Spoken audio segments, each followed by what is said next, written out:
पूरी जान लगाऊंगा सर। क्लियर है? इसके बाद अब कोई बच्चा जाना चाहे तो जा सकता है, ठीक है? क्योंकि एक बहुत ही महत्वपूर्ण बात बेटा मुझे आप सबसे करनी है, बहुत जरूरी है। एज ए टीचर जब मैं दूर से देखता हूं तो बहुत सारी गलतियां होती हैं जो आप करते हो, ठीक है? मैं तुम्हारी चैटिंग थोड़ी देर के लिए बंद कर रहा हूं। कोई जाना चाहे तो जा सकता है, क्योंकि पढ़ाना आज तक इतना ही था, ठीक है? इतना ही पढ़ाना था मुझे बेटा, आज की क्लास में इतना ही पढ़ाना था। If you want to go then you can go, if you want to listen me तो ध्यान से सुनना, बहुत इंपॉर्टेंट बात है बेटा। क्लास में, ठीक है, टीचर को हर बच्चे को पढ़ाना होता है। ये कोई ऑफलाइन क्लास नहीं है जिसमें मेरे सामने 100 बच्चे बैठा दिए गए हों। 100 बच्चे को टैकल करना इज वेरी इजी। सबका कंसंट्रेशन लेवल बढ़िया होता है, सब ऑफलाइन क्लास में बढ़िया होते हैं, कोई वहां स्पैमिंग नहीं करता है, सब बैठ के अपने नोट्स लिखते हैं, मास्टर की बात सुनते हैं। ये चीज होती है, ये होता है ऑनलाइन का फायदा। हम है ऑफलाइन में, ऑनलाइन में। ऑनलाइन में तू जानता है मैं आपके कमेंट क्यों पढ़ता हूं? ताकि मैं समझ सकूं कि आपको समझ में आ रहा है या नहीं आ रहा है, ताकि मैं समझ सकूं आप कुछ गलती तो नहीं कर रहे हो, ताकि मैं समझ सकूं कि मैंने तो कोई गलती ना कर दी हो, ताकि मैं समझ सकूं आपके डाउट्स क्या अच्छे अच्छे आ सकते हैं। मैं भी इंसान हूं, मैं कोई रॉबर्ट नहीं हूं। आप अगर उल्टे पुल्टे कमेंट करोगे एक लिमिट तक ही मैं बर्दाश्त कर सकता हूं, उससे ज्यादा नहीं कर सकता। मैं भी इंसान हूं, ठीक ठीक है सर। और मैं बर्दाश्त करता भी हूं। तूने देखा होगा पिछले साल के मुकाबले इस साल में काफी चेंजेस आया है। मैं तुम्हारी बहुत सारी चैटिंग अब इग्नोर मार देता हूं, ठीक है? तूने नोटिस भी किया होगा। तो सर आज आप क्यों ये बात अचानक से बोल रहे हो? मार्केट में कुछ ग्रुप्स ऐसे हैं इस वक्त, ठीक है, कुछ ग्रुप्स ऐसे हैं जो हमारे स्टूडेंट्स को डाइवर्ट करने में लगे पड़े हैं। मैं पिछले 10-15 दिनों से देख रहा हूं, ये 10 से 15 दिनों से मैं देख रहा हूं, ऐसा नहीं है, 10 से 15 दिनों से देख रहा हूं। उसमें कुछ सच में स्टूडेंट हैं जिनको बरगला दिया गया है, जिनको किसी एक पर्टिकुलर चैप्टर में बेसिक कंसेप्ट क्लियर करवाने की बजाय उनको बस हाई फाई लेवल के 5-6 सवाल दिखा दिए और उनको कह दिया ये होता है जे एडवांस, और उन्हें बरगला दिया कि अगर ये 4-5 सवाल तुझे किसी तेरे मास्टर ने नहीं कराए तो भाई बेकार है। समझ मारी बात? उनके दिमाग में ऐसी बातें फिट कर दी गई हैं, या तो उनके मास्टर ने फिट कर दिए, उनकी कोचिंग चल नहीं रही होगी इसलिए फिट कर दिए। ठीक, बच्चे को डाइवर्ट करना इज वेरी आसान। सॉरी टू से, मुझे मैं किसी टीचर के खिलाफ नहीं बोलना चाहता, बच्चे को डाइवर्ट करना इज वेरी आसान। तू मेरे सामने किसी भी कोचिंग इंस्टीट्यूट का आ जा, मैं तुझसे 2 सवाल ऐसे पूछ लूंगा तू नहीं बता पाएगा, और फिर मैं बोल दूं कि 2 सवाल नहीं बता पाया, इतने सिंपल सवाल नहीं आते, क्या पढ़ा है तेरे मास्टर ने? इसको बोलते हैं निगेटिव गेम। मैंने लाइफ में आज तक कभी नहीं किया, अब भगवान की कृपा रहे, भगवान मुझे ऐसी गलतियों से बचाए ना, मैं आज ना मैं कभी ऐसी इस तरह के काम कभी करता हूं, ना ही करूंगा। कि कोई मैंने देखा है ऑफलाइन क्लास में था, मैं देखा वो अक्सर अक्सर ऐसा होता है। नॉट ओनली टीचर, बच्चे भी करते थे। कोई बच्चा होता है अपने टीचर को बहुत ब्लाइंडली फॉलो करता है, ठीक है? अब उसके सामने कोई आ गया, कोई दूसरा बच्चा, ये सवाल करके दिखा, वो कहेगा अब उसने, ठीक है, वो रट के बैठा हुआ सवाल क्योंकि उसके मास्टर ने उसको रटा दिया है, ठीक? अब उससे नहीं हुआ, अब वो कहता नहीं हुआ, क्या पढ़ा है तेरे मास्टर ने? कुछ भी नहीं पढ़ा। तो ऐसे तो वो बच्चा भी उससे पूछ सकता है कि चल मेरे सर ने जो सवाल कराया है ये वाला सवाल तू करके दिखा, चल। वो नहीं कर पाएगा। तो इट इज ए बेकार और घटिया गेम। तो बेसिकली रिजल्ट की मुद्दे की बात यह है कि दो, मैंने जो पिछले कुछ दिनों में नोटिस किया है, वो कभी पीडब्ल्यू को डिफेम करते हैं, कभी मुझे भी डिफेम करते हैं, कभी मुझसे मेरे जो साथी लोग हैं उनको भी डिफेम करते हैं। 2 तरह के लोग हैं, एक है जो परफेक्टली पेड स्पैमर है। मेरा ऐसा मानना है, मैं गलत हो सकता हूं, कि शायद किसी कोचिंग में एडमिशन नहीं हो रहे होंगे तो एडमिशन बढ़ाने के लिए, क्योंकि तुम जानते हो तुम 1.25 लाख लोग हो, तुम में से 10% भी अगर किसी की बातों में आ जाएंगे तो 12,500 लोग हो जाओगे। That is a bulk amount. इसलिए हर हर आदमी क्या करता है, पीडब्ल्यू की तरफ देखता है। किसी को व्यूज पाने हो, किसी को फेम पाना हो, तो वो कोशिश करता है कि पीडब्ल्यू को किसी प्रकार से डिफेम करो या कुछ भी करो, उसका फायदा हो जाएगा।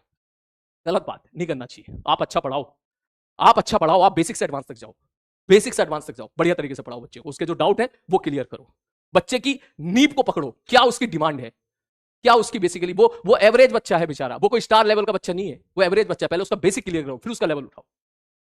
बात समझ मारी? तो 2 तरह के बच्चे हैं मेरे भाई, एक जिनको बरगला दिया गया है, जो स्टूडेंट है, जो बातों में आ गए हैं किसी की, और एक ऐसे हैं जो खुद एक पेड स्पैमर्स हैं। हमारे लिए मतलब तेरे लिए दोनों ही खतरनाक है। तुझे उन सारों लोगों से दूर रहना है। उनका एक कॉमन स्टेटमेंट निकल के आता है कि सर मेंस लेवल का पढ़ाते हैं, एडवांस लेवल का कंटेंट नहीं देते हैं। सरासर झूठ है।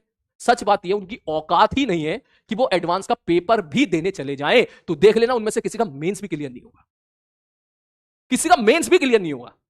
वो एग्जामिनेशन की प्रिपरेशन करने तो आ गए हैं, जेई मेंस की 4,000 रुपए देके वो एग्जामिनेशन की प्रिपरेशन करने तो आ गए हैं, लेकिन उन्हें ऐसा लगता है कि 4,000 रुपए देके उन्होंने जेई एडवांस की सीट खरीद ली है। उनको यह लगता है कि 4,000 रुपए का कोर्स खरीद लिया, या किसी भी दूसरी कोचिंग में, XYZ कोचिंग में चलेगा ऑनलाइन में, 4,000 का कोर्स खरीद लिया, तो उन्हें लगता है कि अब मास्टर सीट खरीद कर देगा उसकी थाली में। वो ये बात भूल जाते हैं कि जिस एग्जामिनेशन की आप प्रिपरेशन कर रहे हो उसमें 12 लाख लोग बैठते हैं। इसका मतलब एवरेज निकालेगा तो 1200 लोगों में से 10 लोगों का सिलेक्शन होना है जेईई एडवांस में, और 25 लोगों का सिलेक्शन होता है जेईई मेंस और जेईई एडवांस में।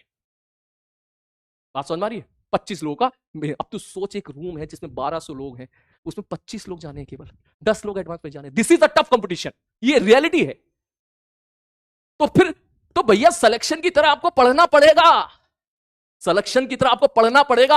आपको उन बच्चों की तरह मेहनत करनी पड़ेगी जो ऑफलाइन क्लास में बैठ के अपनी शीटें लगाते हैं। एक बार उन्होंने शीट लगा ली, दोबारा शीट लगाते हैं, दोबारा शीट लगा ली, दोबारा शीट लगाते हैं। उनकी तरह तुम्हें मेहनत करनी पड़ेगी, मगर उनकी तरह इनको मेहनत नहीं करनी है। उनकी तरह इनको मेहनत बिल्कुल नहीं करनी है। इन्होंने 4,000 रुपए में एक ऐसा फेस पकड़ लिया है, एक ऐसा प्लेटफॉर्म पकड़ लिया है जिसको ये ब्लेम कर सकते हैं, जिसको ये अपने फेलियर का पूरा ब्लेम ठोक सकते हैं। अगर ऐसा होता तो सिलेक्शन कैसे हो जाते हैं फिर पीडब्ल्यू से? कुछ तो होते हैं ना, 1000 के अंदर ठीक है, कम रैंक आती तो है ना, उनको अलग से थोड़ी ना पढ़ाया जाता, फिर कैसे आती है? चल ठीक, 1,500 के अंदर कोई भी, इतने सारे बच्चे आए, वो कैसे आ गए? 1000 के अंदर कैसे आ गए? सोचने वाली बात है, क्योंकि वो बच्चे मेहनत करते हैं। पहली बात तो ऑनलाइन में ऑफलाइन जैसी चीजें जा पाना थोड़ा सा मुश्किल है, काफी मुश्किल है। ऑफलाइन उसकी वजह टीचर प्लेटफॉर्म नहीं है, उसकी वजह आप खुद हो, कि आपके अंदर ये सिंसियरिटी लेवल नहीं होता है कि आप इस क्लास को, ऑनलाइन की क्लास को बिल्कुल ऑफलाइन की तरीके से पढ़ सको।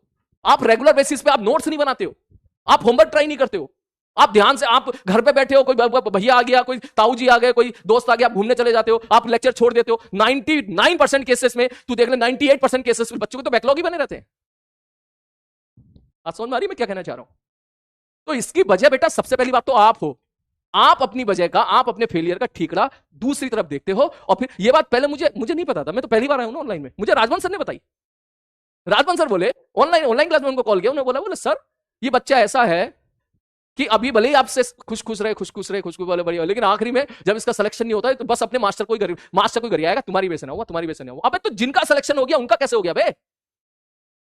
आपने शायद उनकी जैसी मेहनत नहीं की होगी, आपने उनकी जैसी मेहनत नहीं की होगी, इसलिए नहीं हुआ है आपका।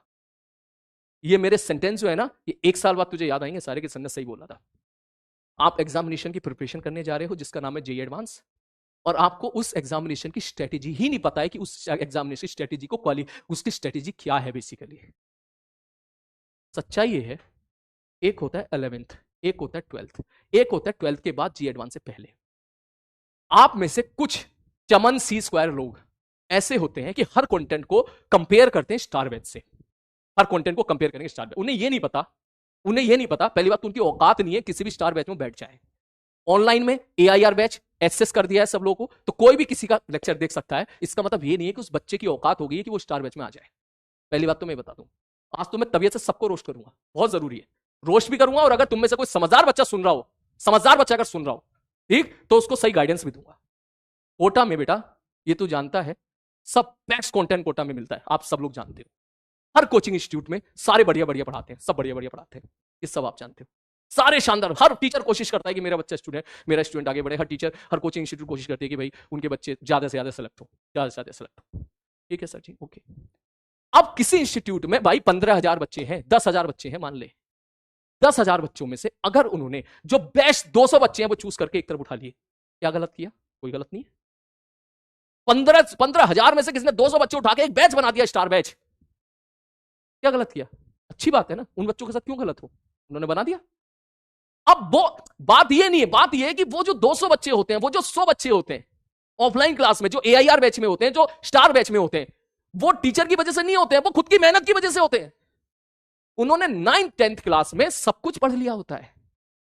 मैंने भी एक बैच स्टार बैच लिया था 10th क्लास में, बात समझ में आ रही है? उन्होंने HCB के फलाना ढिंगाना सारी किताबें 10th में कर ली थी उन्होंने, और उससे बढ़िया बढ़िया रिजल्ट निकल गए थे। टॉप 100, टॉप 250, टॉप 200 के अंदर ना जाने कितने सारे बच्चे सेलेक्ट हुए थे।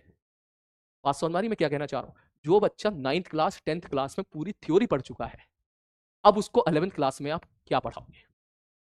थ्योरी पढ़ाओगे, भाग जाएगा। सिंपल सवाल कराओगे, एवरेज सवाल कराओगे, भाग जाएगा, तुरंत भाग जाएगा। क्या है? इसलिए उसको ऐसे सवाल देने पड़ेंगे जो उससे बने ही ना, उसका ईगो हर्ट हो, मुझसे सवाल नहीं बनना। और एक ऐसा इस तरीके से मटेरियल प्रोवाइड कराया जाएगा जिससे वो सीखे भी और वो इंगेज रहे, वो 2 साल पढ़ता रहे, वो हवा में उड़ के पढ़ाई छोड़ ना दे। तो ये वो बच्चे हैं जो ऑलरेडी पहले एक डिसेंट लेवल, जिसको बोलते हैं जेई एडवांस का 70% मटेरियल, वो उस लायक पहले ही बन चुके होते हैं। उनको उठा के एक बैच बना दिया जाता है, स्टार बैच। हर कोचिंग का अपने स्टार बैच होते हैं, सब में 100 बच्चे, 50-50 बच्चे होते हैं। उनकी प्रिपरेशन बढ़िया चल रही होती है। वो बच्चे मेहनती भी होते हैं, खूब मेहनत करते हैं, खूब सवाल लगाते हैं, उनको वो भी आपकी रेस का पार्ट है। लेकिन ऐसे बच्चे ज्यादा नहीं है, मुश्किल से 500 बच्चे हैं बस, मुश्किल से 500 बच्चे। टॉप इंडस्ट्री 5 ही है, तू जानता है, जो भी होंगी 5, सब में 100-100 लगा ले, 500 के खत्म। खा गेम शुरू होता है उसके बाद। स्टार बैच से सिलेक्शन निकालना इज वेरी आसान, कोई भी टीचर निकाल देगा जाके। बच्चे के पास डाउट क्लियर करने आनी चाहिए।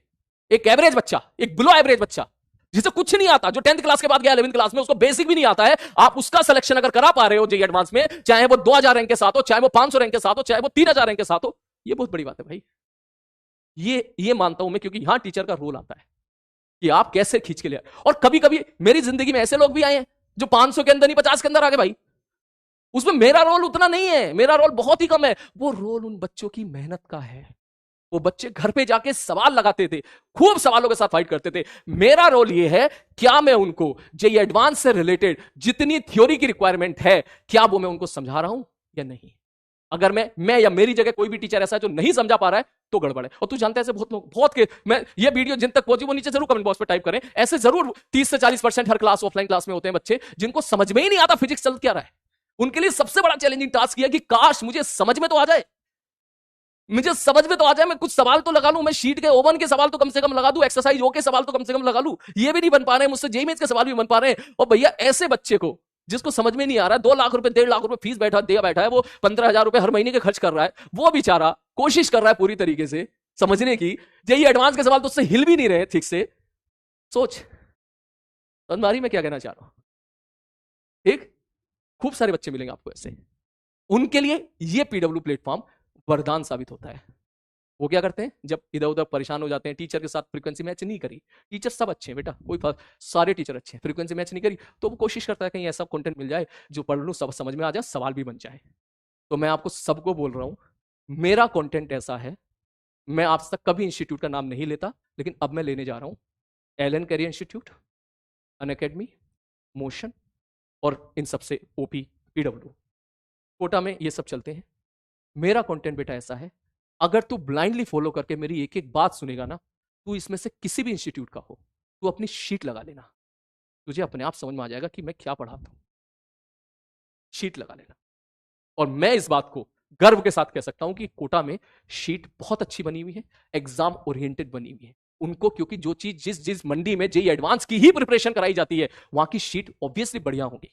तो आपका सिलेक्शन, मैं तो सीधा बोलता हूं बच्चों को, बेटा सिलेक्शन तभी होगा जब आपकी शीटों के सवाल बन रहे, मॉड्यूल के सवाल बन रहे, जो आपको शीट दी जाती है, जो यहां पर पीडब्ल्यू में आपको मॉड्यूल पीडब्ल्यू मॉड्यूल दिया जाता है। आप मॉड्यूल के सवाल लगाओ, अबे लगाओ तो सही बे। तुम करते क्या हो, तुम लगाते नहीं हो, तुम बस देखते हो, मास्टर ने ये करा दिया, इस मास्टर ने ये करा दिया, इसने ये नहीं। अबे लगाओ तो सही, जब लगाओगे तो पता चलेगा ना कि तुम किस पानी में हो। जब लगाओगे, सवाल बनेंगे, तब तुम्हें समझ में आएगा कि एक लेवल होता है जेईई मेंस लेवल का।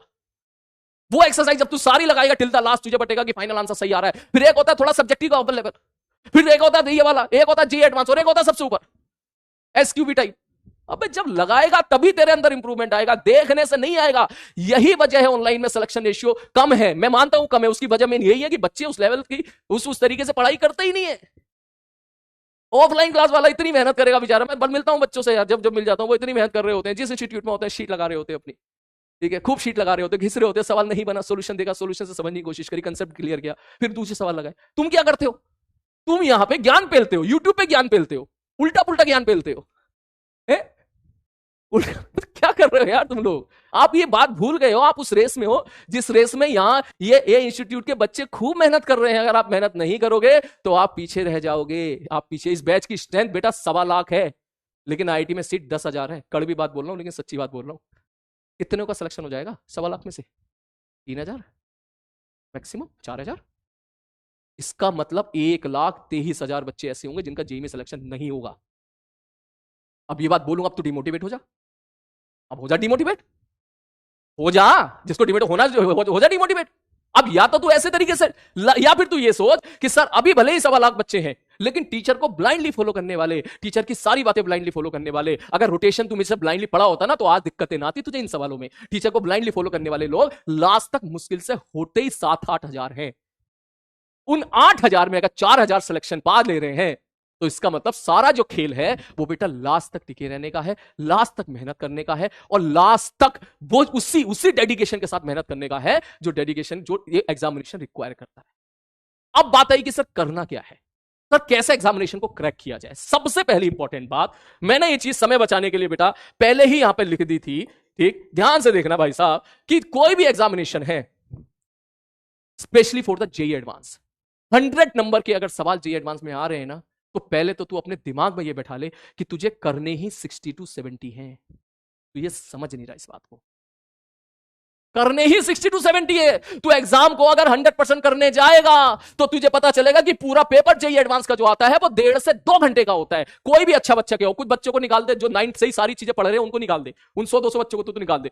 तू उन 100-200 में से नहीं है, मैं बोल रहा हूं नहीं है। अगर होता तो तू यहां नहीं पढ़ रहा होता, तू ऑलरेडी किसी इंस्टीट्यूट में पढ़ रहा होता, ऑफलाइन में पढ़ रहा होता, तुझे यहां पे गुरुकुल में पढ़ाया जा रहा होता। तू नहीं है उनके जैसा, तुझे अपने मेहनत के दम पे सिलेक्शन लेना है भाई, सीरियसली बोल रहा हूं, ये सच्चाई बोल रहा हूं मैं तुझे, सच्चाई है, कड़वी सच्चाई है। मैंने देखा, मेरे कभी कभी साथी ऐसे हुआ करते थे, बच्चे को देखा, अरे तू तो AIR 1 है, अरे तू तो टॉप 10 में रैंक लाएगा, सुबह से शाम तक 20 लोगों को बोल दिया उन्होंने बात। भाई मुझसे नहीं निकलती ये चीज, तूने मेरी जुबान से, तू कोई भी मेरी वीडियो उठा के देख लेना, 1.5 साल से तू मुझसे पढ़ रहा है, मैंने कभी ये नहीं बोला होगा कि तुम टॉप 10 में रैंक लेके आओगे, कभी नहीं बोला होगा कि टॉप 100 के अंदर भी रैंक लेके आओ, क्योंकि मुझे पता है कि 100 के अंदर जो रैंक आती है उनको खुद नहीं पता होता कि उनकी रैंक आएगी या नहीं आएगी। हाँ, मैं ये जरूर बोलता हूं कि तूने अगर जो कंटेंट मैंने दिया है तूने उतना कर लिया तो तू 70% तक तू जेईई एडवांस के सवाल कर सकता है, और अगर तूने 70 में 60 भी कर लिए तो तेरी 500 के आसपास रैंक आ जाएगी। दिस इज द रियलिटी, और ये सच है, इसलिए मैं सच बोलता हूं, हमेशा हमेशा बोलता हूं, एक एक लाइन में बिल्कुल नपी तुली। मुझे पता है इस लाइन का कुछ उल्टा पुल्टा मतलब निकालेंगे लोग, जिनको निकालना निकाले, लेकिन तुझे सबसे पहले देखना जरूरी है कि किस एग्जामिनेशन का प्रिपरेशन कर रहे हो। सर जेईई एडवांस में ना जो 100 नंबर का जो सवाल है बेटा, 100 में से ना हमको 60 या 70 ही करने हैं, 30-40 हमको छोड़ने होते हैं। वो टफ सवाल होते हैं। जेईई एडवांस को अगर तुझे क्रैक करना है तो भाई साहब इजी तुझे देखने के लिए मिलेंगे 20% सवाल, हर साल आते हैं 20%, इजी आसान एकदम, ठीक। बाकी 40% या 45% ये तुझे देखने के लिए मिलेंगे मीडियम। हमारा जो मेन टारगेट है, मैं फिर से बोल देता हूं, जो मेरी बात पे ब्लाइंडली भरोसा कर रहा है मैं उसको फिर से बोल देता हूं, हमारा जो मेन टारगेट है मेरे दोस्त, वो मेन टारगेट हमारा यही है, यही है, यही है, यही है, यही है। और मैं इसी पे ही फोकस करवाऊंगा हमेशा तुझे, क्योंकि मुझे पता है मैं तुझे टफ लेवल के अगर 50 सवाल भी करा दूंगा ना, बोल दो मैंने कराए हैं, लेकिन अगर मैं केवल ये 50 सवाल भी करा दूंगा ना, ये तुझे रिजल्ट, ये तुझे सिलेक्शन करा के बिल्कुल नहीं देंगे। तेरा सारा टाइम इसी में ही निकल जाएगा, इसी में निकल जाएगा, इसी में निकल जाएगा। बात समझ में आ रही मैं क्या कहना चाह रहा हूं? इसलिए मैंने तुम्हें प्रैक्टिस कराई है केवल इसी की, क्योंकि एक ऐसा बैच जिसमें 1 लाख से ज्यादा बच्चे हो, उस बैच में कोई एक बच्चा बेचारा जो गरीब है दिमागी तौर पे, तो कम समझ में आता है, वो 4 लाख रैंक लेके आने की उसकी कैपेसिटी है। अब मैंने उसको मेहनत कराई, उसने मेहनत की, मैंने खूब प्रैक्टिस कराया, उसने ब्लाइंडली मुझे फॉलो किया, वो 4 लाख से 15,000 में आ गया। तो यही उसके लिए बहुत बड़ी बात है यार, 4 लाख से 15,000 में आ गया वो, ठीक। तो मैंने इसलिए तुम्हें इन सवालों की प्रैक्टिस कराई। अब तू कहेगा सर ये क्यों नहीं कराई? अरे ये कराने का वक्त है हमारे पास, ये तू क्यों नहीं समझ रहा है? तेरी जेईई एडवांस की प्रिपरेशन अभी थोड़ी खत्म हो रही है। तूने स्टार्ट किया था कब? पिछले साल मई में, पिछले साल अप्रैल में स्टार्ट किया था। बेटा जेईई एडवांस की प्रिपरेशन एक सिस्टमेटिक वे में होती है, हर इंस्टीट्यूट में तू चेक करके देख लेना, 3 स्लॉट में होती है। पहला स्लॉट 11th का, दूसरा स्लॉट 12th का, और तीसरा स्लॉट होता है जब तू 12th के बाद तूने अपने आप को प्रूव कर दिया, तेरी 99.99 परसेंटाइल आ गई। अब उसके बाद अब तू जा और प्योरली एडवांस के लिए खेल। जनवरी के बाद से अब मई तक खेल तू। उससे पहले हम मेंस प्लस एडवांस मिला के पढ़ते हैं, हम थ्योरी पढ़ते हैं, हम कंसेप्ट अप्लाई करते हैं, हम जेईई एडवांस के 60 to 70% सवाल खुद से करने की कोशिश करते हैं। अगर आप इसमें कामयाब हो जाते हो तो आप 500 के अंदर के हकदार बन गए हो।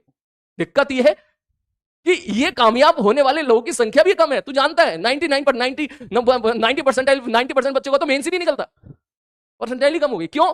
एडवांस का झंडा उठाते हैं जिंदगी, एडवांस का झंडा उठाएंगे, मास्टर ने टफ सवाल करा दिया, भाई साहब बहुत टफ हो गया, देख लिया टफ सवाल होते हुए, सीखा कुछ नहीं, शीट खोल के देखी नहीं है, मॉड्यूल खोल के देखे नहीं है, बाहर की मार्केट की किताब चल रही है, सिंगेट चल रही है, फ्री, कोई खोल के नहीं देखेंगे, बस उनसे ज्ञान पिलवा लो, भरपूर ज्ञान पिलवा लो। समझ में आ रही है बात? 11th क्लास का कोई भी चैप्टर उठा के देख लेना बेटा, जो मैंने पढ़ाया है, हर एक चैप्टर के जेईई एडवांस के 60 to 70% सवाल, किसी में 70, किसी में 60, मैंने आपसे यूं ही करवा लिए, यूं ही। पढ़ने वाले बच्चे से पूछना। और अभी इस सिचुएशन तक मैं यहीं तक पहुंचा सकता हूं, इसके बाद स्काई इज द लिमिट। तुम मेहनत कर, बढ़ आगे की तरफ। तुझे कहीं यह दिक्कत नहीं आएगी कि सर ने वो नहीं पढ़ाया इसलिए समझ में नहीं आया, सर ने नहीं बताई टेंशन कैसे लगती है, सर ने नहीं बताई कैसे होता है। एक चीज और हो सकती है, मेरा सीक्वेंस अलग होगा। कुछ चीजें ऐसी होंगी 11th की जो मैंने शायद रोक दी होंगी, कुछ ज्यादा नहीं, मुश्किल से 2-3 सवाल में एक एक चैप्टर में शायद मैंने सोचा चल ठीक है इसको 12th में मिक्स करके कराऊंगा, क्योंकि तुम्हारी प्रिपरेशन बेटा 2 साल की है। जब आप जेई मेंस में 99+ % लेके आओगे ना, फिर तुम्हारे लिए अलग से बैच बनेगा, चाहे वो जेई चैलेंजर चाहे वरुण बैच, फिर वहां पे बढ़िया तरीके से तुम्हारी प्रिपरेशन होगी। पहले अपने आपको दिखाओ तो सही, अपने आप को साबित तो करो, अपने बैच के हिसाब से चलो तो सही। अगर आप बैच के हिसाब से चलोगे, मास्टर तुम्हें 70% जेई एडवांस के पीवाईक्यू तक पहुंचा दे रहा है, तो इतना तो करो बे। कौन सा आईटी का पेपर कल है? तूने कल देखा सवाल एक, परसों इंटीग्रेशन लंबा चौड़ा फंस गया था, फिर मुझे छोड़ना पड़ा उसको। क्यों छोड़ना पड़ा? क्योंकि आपने इंटीग्रेशन नहीं पढ़ा है। जब आप पढ़ लोगे तब कर लेंगे। अबे जब पढ़ लोगे तो कर लेंगे, कौन मना कर रहा है? अभी थोड़ा जी एडवांस देना है? समझो मेरी बात। अगर आप जेई एडवांस के 70% सवाल खुद से बना ले रहे हो तो आप बिल्कुल सही जा रहे हो। और डाटा बताऊं क्या है बेटा, ऑफलाइन क्लास में भी ना मुश्किल से 30% बच्चे से सवाल बनते हैं। वो ऑफलाइन वाला बच्चा ऑनलाइन नहीं मिलेगा, वो यूट्यूब पे ज्ञान नहीं पेलेगा, वो कहीं कमेंट बॉक्स में नहीं आएगा। वो ऑफलाइन वाला बच्चा वो फाइट कर रहा होता है बेचारा, 30% सवाल बनते हैं, परेशान होता है, डिमोटिवेट होता है, फिर क्वेश्चन की फाइट मारता है। तुम्हें तो भाई साहब यूं ही 60-70% सवाल करा दिए मैंने। अब तुम्हें ज्ञान नहीं आया, बोले सर 90s के सवाल करा दिए, जाके चेक कर कौन सा चैप्टर में 90s के सवाल कराए। फिर सर 20s के करा दिए, बेटा चेक तो कर जाके। एक लड़को धर लिया मैंने, बोले सर आपने वो थर्मोडायनामिक ग्राफ कराए। बेटा ग्राफ के सवाल तो पूछे जा रहे हैं, जो पूछे जा रहे हैं वही तो कराऊंगा। अगर ऐसा किया होता तो 70% सवाल कैसे करता? मतलब जाके तो देख थर्मोडायनेमिक्स का एडवांस सेशन, देख तो सही जाके 2022-23 के जो सवाल आए हैं सब करा रखे हैं। तू खोल तो सही, ओपन तो कर तो सही ओपन। ये ओपन नहीं करना है तुझे, इसमें ज्ञान नहीं, उसमें क्योंकि उसमें तुझे क्या है, तुझे किसी ने बता दिया, किसी मास्टर ने बरगला दिया, किसी बच्चे ने बरगला दिया, और तूने उसका झंडा उठा लिया, मेंस लेवल का। मेंस लेवल हो सकता है अलग से, मुझे मेंस लेवल पढ़ाने देते हैं। क्या होता है मेंस लेवल पे? होता क्या है बे? अबे सिलेबस होता है, फिजिक्स होती है। किसी सवाल में मैथमेटिक्स टफ ऐड कर दोगे तो सवाल टफ बनता चला जाएगा। और दूसरी बात, ये जो मैं कंटेंट तुझे दे रहा हूं ना बेटा, पिछले साल तो चल यहीं पे था, इससे पहले जब मैं ऑफलाइन क्लास में इतना देता था ना कंटेंट, तो मैं तुम्हें ऑनलाइन में इतना दे रहा हूं, इतना। समझ मारी बात? पिछले साल जो बच्चा AIR 56 लेके आया था ना, AIR 56, समझ मारी बात? उस बच्चे को भी मैंने सेम कंटेंट दिया था 11th क्लास में, सेम। वो 12th मुझसे नहीं पढ़ा था, लेकिन 11th मुझसे पढ़ा था। 12th में उसको दूसरा बैच मिला था, सेम। उसको मैंने बोला है, आज ही बोला है मैंने उसको, देख ले ये सब पढ़ा है। मैंने उसको बोला, मैंने कहा बेटा एक काम करना, मुझे तू अपने नोट्स भेजना। मैंने उसको बोला ये देख ले। मैंने कहा यार मेरा 11 के नोट्स तू सेंड कर दे। इसने बोला यस सर बिल्कुल सर, कल तक मैं भेज दूंगा डेफिनेटली। अभी जैन AIR 54। और तू मुझे कोई एक चैप्टर का नाम बता देना, कोई एक चैप्टर का, कि सर उस चैप्टर के उस बच्चे के नोट्स दे दो, मैं अपलोड कर दूंगा, और तू चेक कर लेना कि भाई साहब, कि भाई उसका कंटेंट और तुम्हारा जो कंटेंट दिया गया है वो क्या है, सेम है। पर दिक्कत पता है क्या है? उस बच्चे जैसी मेहनत तुम नहीं करना चाहते हो, उस बच्चे जैसे क्वेश्चन सवाल तुम नहीं लगाना चाहते हो। तो भाई मैं तुम सबको बोल रहा हूं इस चीज को, सवाल लगाओ। अगर आप सिंगेज लगाते हो तो लगाओ सिंगेज, खोलो उसको, क्वेश्चन पढ़ो, सॉल्व करो उसको। आप इलेक्ट्रोस्टैटिक हो तो इलेक्ट्रोस्टैटिक खोल के देखो, 11 का कोई भी लेक्चर खोल के बैठ जा, तू जो मन करे तेरा। अगर तूने क्लास सारी सिंसियर तरीके से अटेंड करी है तो जाके लगाओ। जब तू लगाएगा तो शीट खोल अपनी कोचिंग इंस्टीट्यूट का, तू रियलाइज करेगा अगर तू ब्लाइंडली तूने मुझे फॉलो किया है तो तुझे 70% तक शीट के सवाल तू बना लेगा वहीं पे। और उस ऑफलाइन क्लास में जहां पर पढ़ रहे होंगे, और तुझे ऐसे बहुत सारे बच्चे मिलेंगे जो 2-2 लाख रुपए खर्च करने के बाद भी 30% से ज्यादा, 35% से ज्यादा शीट बना ही नहीं पा रहे बेचारे, क्योंकि सम रीजन। आज समझ में आ रही है? ठीक, ये है बेटा। तो मैं सीरियसली मैं आज बोल रहा हूं, कुछ बच्चों टाइम वेस्ट कर रहा है फलाना का, रैप्टा मारूंगा खींच के, साले तू कौन होता है बोलने वाला टाइम वेस्ट कर रहा हूं? तेरी औकात क्या है? अबे टीचर को बोल रहा तू, बच्चा स्टूडेंट की तरह से पढ़, पढ़ाई कर बैठ के वहां पर। ऑल तो आज की क्लास समाप्त हो चुकी है, ये क्लास समाप्त होगी, मैं उसके बाद की बात बोल रहा हूं। अब तुम्हारे कुछ, जैसा भी मैं एक मैसेज दिखाता हूं, देख ये मैसेज देख इनके, तू इन ज्ञानी लोगों के मैसेज देख, ठीक है? पहला मैसेज ज्ञानी लोगों का। एक बच्चे ने पूछा, क्योंकि सर ने बहुत सारा पार्ट 11th में नहीं कराया, छुड़ा दिया। मैंने कहा कौन सा? वो एक बच्चे ने बोला, ये कह रहा sir thermometry, centre of buoyancy, damp oscillation, sir उसके बाद toppling, Newton law of cooling, conduction, और इसने 2-4 मिटा दिए। जे एडवांस का सेशन आखिरी वाला देखा है तुमने? न्यूटन ऑफ कूलिंग वहां कराया था, देखना वहां पे कराया वहां पे, ठीक है? देखा है तुमने? मीन फ्री बात करंट इलेक्ट्रिसिटी में फिर आएगा। आज तक जी एडवांस का सवाल नहीं आया, कभी आने वाला भी नहीं है। तू मुझे बताएगा कि मुझे क्या पढ़ाना चाहिए? ऐसे तो कोई टीचर पूरा नहीं पढ़ाता बेटा, सबके अपने अलग कंटेंट है, किसी का ये, किसी का ये, किसी का ये, किसी का ये, किसी का ये। 2,500 सवाल की प्रैक्टिस कराई है मैंने तुझे 11th क्लास में, चेक करके देख लेना, 2,500। और आज की क्लास में 400 से ज्यादा सवाल हमारे इलेक्ट्रोस्टैटिक्स में कंप्लीट हो चुके हैं। तो चेक करके देख लेना तेरे मास्टर ने कहीं कभी अगर 2500 सवाल कराए हो तो। मेहनत चाहिए बेटा, दिन रात की मेहनत है ये। इसको तो यूं बोल के जो निकल जाता है ना, तो चेक करके देख लेना कहीं 2500 से ज्यादा सवाल कहीं कराए हो मास्टर ने, एक एक सवाल को कराया हो एकदम बेसिक पे आके एडवांस तक जिस लेवल की रिक्वायरमेंट है वो कराया हो तो चेक करके देख लेना। और ये 2500 सवालों से मेरी एक ही सोच है, मैं सीधी बोल रहा हूं बात, मेरी सोच ये नहीं है कि मैं यहां से AIR 1 निकालूंगा। मेरी सोच ये है कि 2500 सवाल से जो 70% जेईई एडवांस में तुझे करना है उसका तू मैक्सिमम से मैक्सिमम करके आ जा। तू 70 कर पा रहा है 70 करके आ जा, तू 60 कर पा रहा है तू 60 करके आ जा, तू 50 कर पा रहा है तू 50 करके आ जा। तेरा सिलेक्शन 40 में ही हो जाएगा। उसके बाद sky is the limit, sky is the limit. खूब मेहनत कर, खूब सवाल लगा, खूब सीख। 5 लाख सवाल हैं टोटल, मैं 5 लाख नहीं करा सकता, मैं नहीं करा सकता 5 लाख, लेकिन मैं वो तुझे जरूर करा सकता हूं जो 70% पार्ट है जेईई एडवांस में पूछा जा रहा है, वो तू क्रैक कर ले। और तुम लोगों ने देखा है, और तुम लोग इस साल भी देखोगे, पिछले साल भी देखा, इस साल भी देखोगे, पिछले साल भी तुम लोगों ने देखा। हर पेपर, हर कोई भी चैप्टर उठा लेना, सबको तुम्हें देखने के लिए मिलेगा, सिवाय ग्रेविटेशन छोड़ के। ग्रेविटेशन मैंने बोल दिया था वहां पर आपको, मैंने बोला था ग्रेविटेशन में